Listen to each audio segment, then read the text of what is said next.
जय श्री कृष्णा, राधे राधे। आज के पावन दिवस हम सब सुन रहे हैं चातुर्मास महात्म्य अध्याय 1। भगतजनों, सावन का प्रारंभ हो चुका है आज से। आज आषाढ़ पूर्णिमा है। जैसा कि आप सब भली भांति जानते हैं, चातुर्मास भी आरंभ हो गए हैं। ऐसे में यदि चातुर्मास व्रत की कथाएं सुनी जाएं, महात्म्य सुने जाएं, तो अत्यधिक पुण्य की प्राप्ति होती है। आज हम सुन रहे हैं संयम, नियम, दया, धर्म तथा चौमासे में अनादि दानों की महिमा।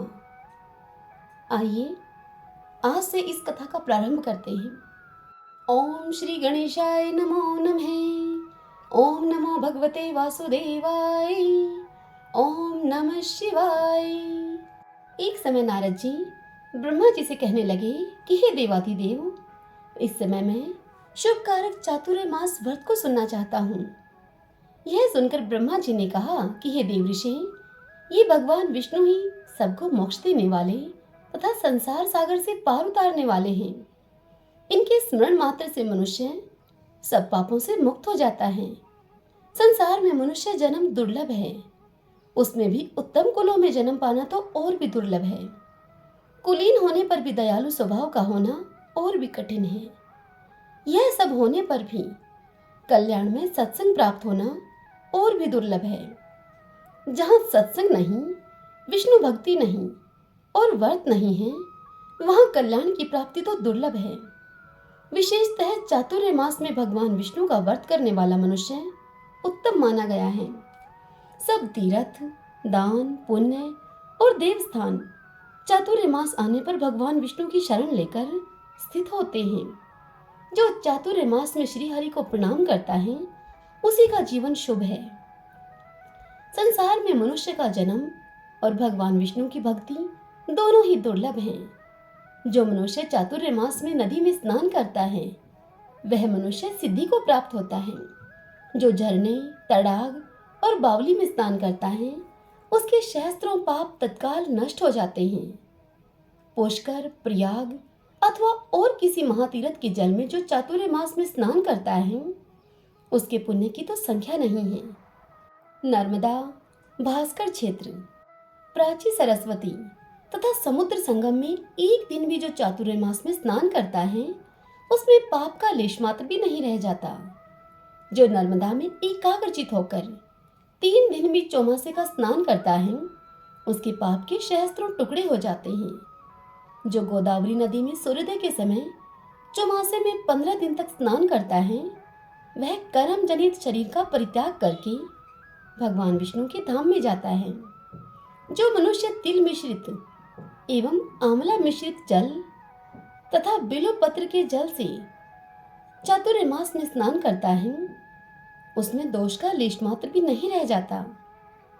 देवादिदेव भगवान विष्णु के चरणों के अंगुष्ठ से प्रवाहित होने वाली गंगा जी सदा ही पाप नाशनी कही गई है। चातुर्मास में उनका यह महात्म्य विशेष रूप से प्रकट होता है। भगवान विष्णु स्मरण करने पर सहस्त्रों पाप भस्म कर डालते हैं। इसीलिए उनका चरणोदक मस्तक पर चौमासे में धारण किया जाए तो वह कल्याणकारी होता है। चातुर्मास में भगवान नारायण जल में शयन करते हैं, अतः उसमें भगवान विष्णु के तेज का अंश व्याप्त रहता है। इसलिए उस समय यानी कि चातुर्मास में जल में किया हुआ स्नान सब तीर्थों से अधिक फल देने वाला होता है। हे नारद, बिना स्नान के जो पुण्य कार्य में शुभ कर्म किया जाता है, वह निष्फल होता है। उसे राक्षस ग्रहण कर लेते हैं।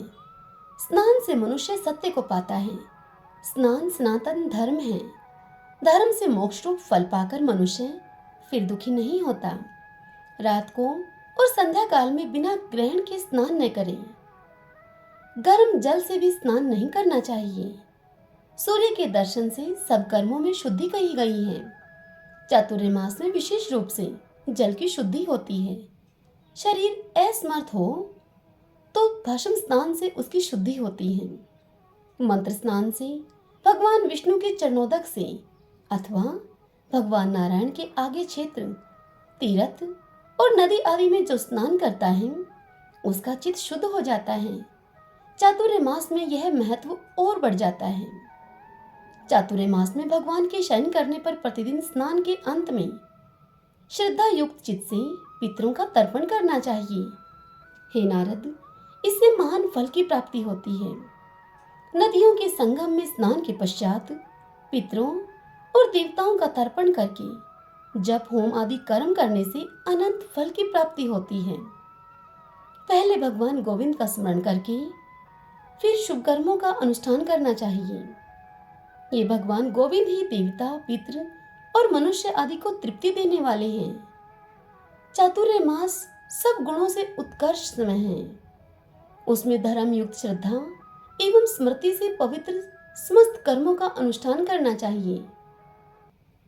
सत्संग, ब्राह्मण भक्ति, गुरु, देवता और अग्नि का तर्पण, गौदान, वेद पाठ, सत्कर्म, सत्य भाषण, गौ भक्ति और दान में प्रीति, ये सभी कर्म सदा धर्म के साधन हैं। भगवान विष्णु के शयन करने पर उक्त धर्मों का साधन एवं नियम भी महान फल को देने वाले होते हैं। 2 घड़ी भी भगवान विष्णु का ध्यान एवं उन निरंजन परमेश्वर के सेवन से 100 जन्मों का पाप भस्म हो जाता है। यदि मनुष्य चौमासे में भक्ति पूर्वक योग के अभ्यास में तत्पर न हुए तो निसंदेह उसके हाथ से अमृत गिर गया। बुद्धिमान मनुष्य को सदैव मन को संयम में रखने का प्रयत्न करना चाहिए, क्योंकि मन के भली भांति वश में होने से ही पूर्णतः ज्ञान की प्राप्ति होती है। यह बात निश्चय पूर्वक कही जा सकती है। अतः क्षमा के द्वारा मन को वश में करना चाहिए। एकमात्र सत्य ही परम धर्म है, एक सत्य ही परम तप है, केवल सत्य ही परम ज्ञान है और सत्य में ही धर्म की प्रतिष्ठा है। अहिंसा धर्म का मूल है, इसीलिए उस अहिंसा को मन, वाणी और क्रिया के द्वारा आचरण में लाना चाहिए। पराये धन का अपहरण और चोरी आदि पाप कर्म सदा सब मनुष्यों के लिए वर्जित हैं। हे नारद, चातुर्य मास में इनसे विशेष रूप से बचना चाहिए। ब्राह्मण तथा देवता की संपत्ति का विशेष रूप से त्याग करना चाहिए। न करने योग्य कर्मों का आचरण विद्वान पुरुषों के लिए सदैव त्याज्य है। हे नारद, जो संपूर्ण कार्यों में निष्काम भाव से प्रवृत्त होता है, जिसमें अहम बुद्धि का अभाव है, जो बुद्धि के नेत्रों से ही देखता है, ऐसा पुरुष ही महाज्ञानी और योगी है। मनुष्यों के शरीर में यह अहंकार विष है, अतः वह सदैव त्याग देने योग्य है। हे नारद, मनुष्य कामना के द्वारा क्रोध और लोभ को जीते।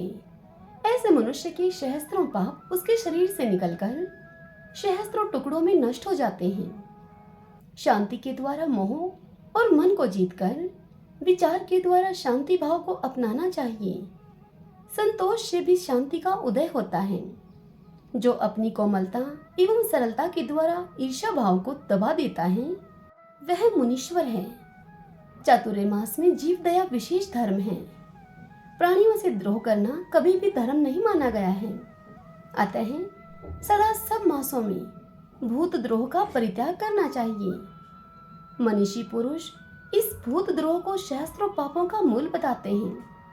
इसलिए मनुष्यों को सर्वथा प्रयत्न करके प्राणियों के प्रति दया करनी चाहिए।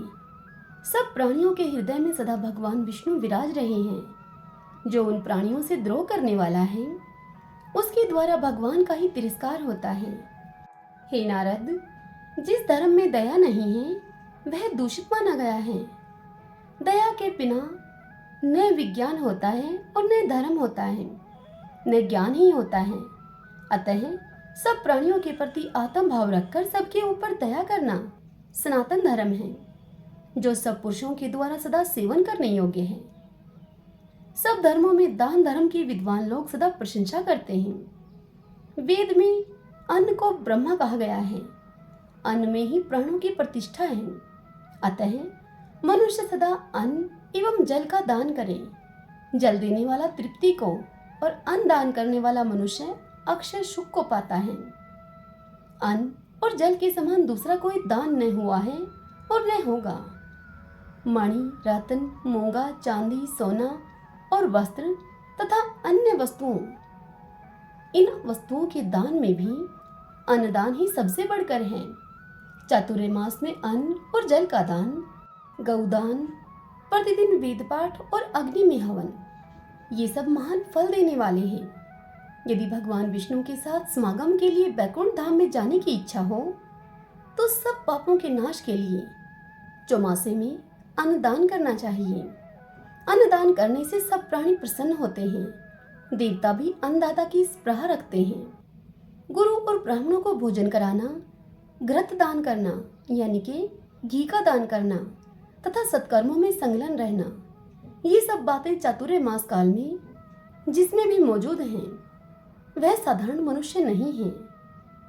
सधर्म, सत्कथा, सत्पुरुषों की सेवा, संतों का दर्शन, भगवान विष्णु का पूजन और दान में अनुराग रखना, ये सब बातें चौमासे में दुर्लभ बताई गई हैं। जो मनुष्य चौमासे में पितरों के उद्देश्य से अन्न का दान करता है वह सब पापों से शुद्ध चित्त होकर पितरों के लोक में जाता है।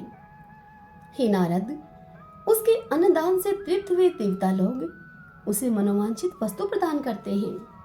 चींटी भी उसके घर से भोजन लेकर जाती हैं।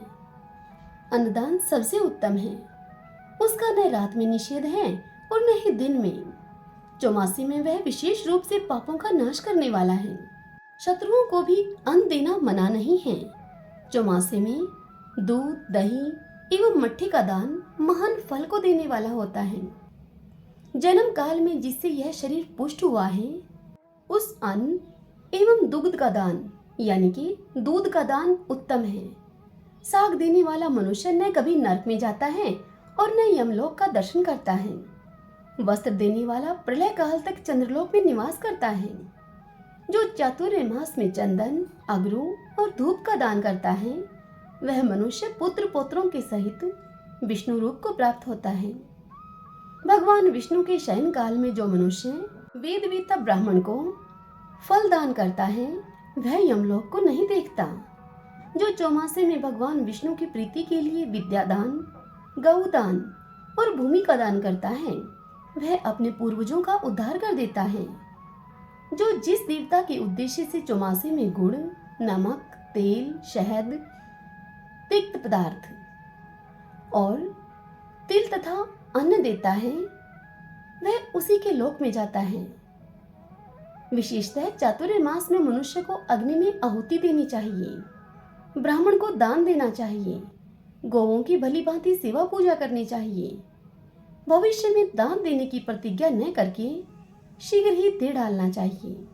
मनुष्य जो कुछ देने की इच्छा करे वह अवश्य दे डाले। जिसको देने का निश्चय किया हो उसे ही दे, दूसरे को न दे।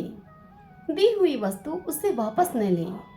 जो श्री हरि के शयन काल में ब्राह्मणों के लिए सब प्रकार का दान देता है वह पूर्वजों के सहित अपने को पाप से मुक्त कर लेता है। हरि ओम तत्सत। ओम नमो भगवते वासुदेवाय। ओम नमः शिवाय। भगतजनों, आज की यह कथा यहीं पर पूर्ण हुई। कल की कथा में हम सुनेंगे चातुर्मास में इष्ट वस्तु के परित्याग तथा नियम पालन का महत्व। आज की यह कथा आपको कैसी लगी? इस वीडियो को लाइक करके और कमेंट बॉक्स में ओम नमो भगवते वासुदेवाय लिखकर आप हमें अवश्य बताइए। हरे कृष्णा।